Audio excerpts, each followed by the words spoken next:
I recently met a woman whose grandmother had just passed away.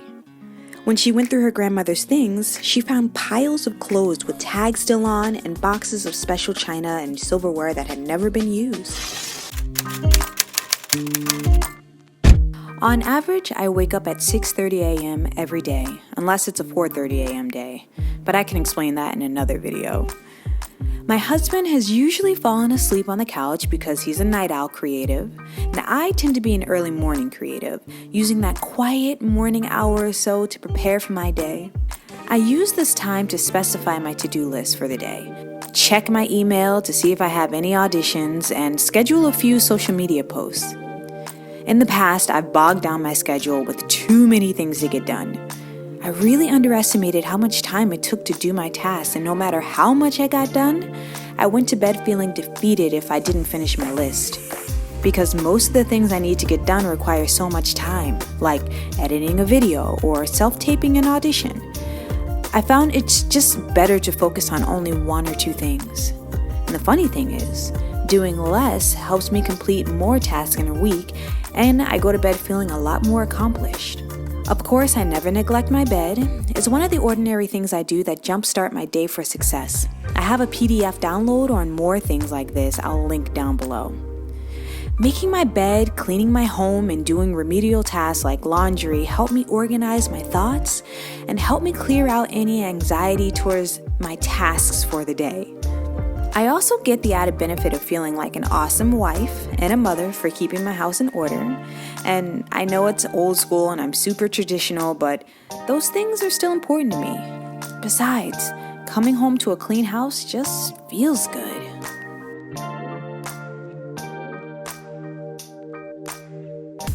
Good morning. Have an impromptu day off, which is nice. And I am headed to get some work done outside of the house for once, which I think is a great thing to do. Whew. It was actually my husband's suggestion, and I'm like, you know what? Good idea.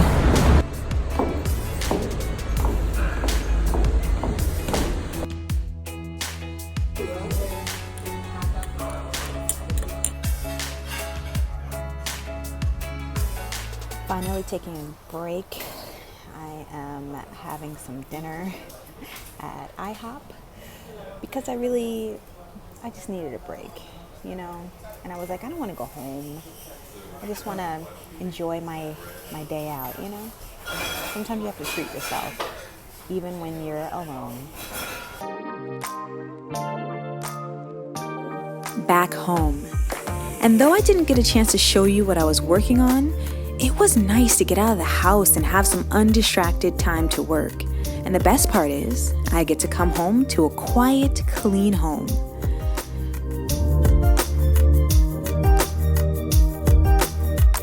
After having a sizable break, it's time for me to finish up a few small tasks before I call it a night. But all day I've had this negative cloud brewing over me that I just can't seem to shake. I wonder if any of you can relate. I'm stepping into a lot of new territory in my life, and I have been stepping into a ton of new territory in my life. And I know I mentioned being a mother a lot. That's because, one, it's new to me, but also I'm continuously in a transition. As my child changes, I have to change and adapt. You know, as my relationship with my husband changes, I have to kind of, I feel like I have to keep kind of evolving and meeting my relationships, you know, at new levels all the time. And then my relationship with you, the viewers, and, you know, my relationship with my work as, you know, an entrepreneur, but also my work as an entrepreneurial actor, and you know, there's just so much all the time, and there's always seems to be this person in the back of my head like trying to force me to quit and saying things like, you know, things will be just so much easier if you just, you know, just go back to your job and just move up that ladder. Like, you don't really want all these things. You don't really like, and who do you think you are? Like, you're writing articles about this, that, and the third, and you know, you're not old enough. You're not experienced enough. And there's just all of these limiting beliefs that come up, and they're not true. And I know that they're not true, but they try and weigh on my emotions. And the reason why I'm bringing this up to you is because if you've had those thoughts, just know that I have them too.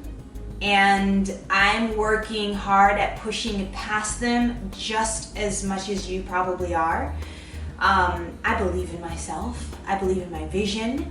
And I find the more I learn, the more books I read, the more courses I take, the more I know, one, that I don't know, but the more I learn, the more expansive my imagination and my belief in myself becomes. And that's scary territory. I have like these voices in my head sometimes, and the way that I get past them is, one is sometimes I just need a nap, plain and simple. Clear my head, need to write down all my ideas real quick and then take a nap so I can just get them out my head. Two, just push past them, let the thoughts enter and then let them leave. And three, tackle the thing, the seeds, the pinpoint of the fear. I don't believe that you can do X, Y, and Z because you don't know enough. Oh, okay, so if I feel like I'm having a gray area in a place, it can start to kind of fester inside of me, like maybe I don't know enough. And that's when research, Toya, just kicks right in. If I'm kind of a little fuzzy on this area, then I need to learn a little bit more about it. And I feel like for me, my whole life, knowledge has been the thing that has given me the most confidence. That's why I love taking classes and I pay for courses. I invest a lot back into myself. And I guess that's a piece of advice that I want to give you all who are looking to grow and expand along with me. If there's anything that's kind of been gnawing at you and sort of the source of that imposter syndrome, like maybe I don't know enough, maybe I'm not enough, try and pinpoint what that is and where that's coming from and tackle that. But you want to always go and attack these things from a place of self-love and kindness, and you know how you would talk to your best friend. Because if you approach things from a place of I'm lacking, and you're never going to get to a place where you feel good enough. I know from experience. You have to like kind of go at it from a place of, okay, I'm a little gray in this area, but I know that I can overcome this. So let me just dive in real quick. And I'm just gonna keep going until I'm comfortable. And then, you know, whether it's really perfect or I'm an expert at it or not, I know enough now, I'm good. Okay, now I can like move on and, you know, move on with my greatness. And so that's kind of how I tackle it. If you have any ideas or kind of experience with tackling this imposter syndrome that you may get,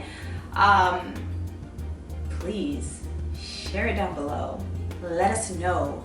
Let's create some conversation around this, because I think a lot of people go through this and it can really, it's limiting, it's detrimental to our success. And I want us all to be successful and us all to grow. So if you have any nuggets, leave them in the comments.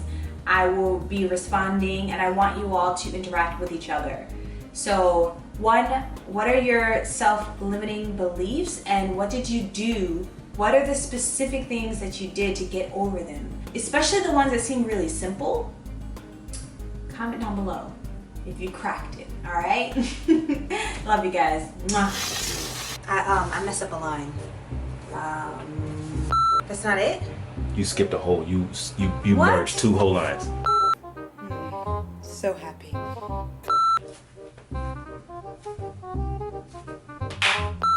Ugh. Damn yourself.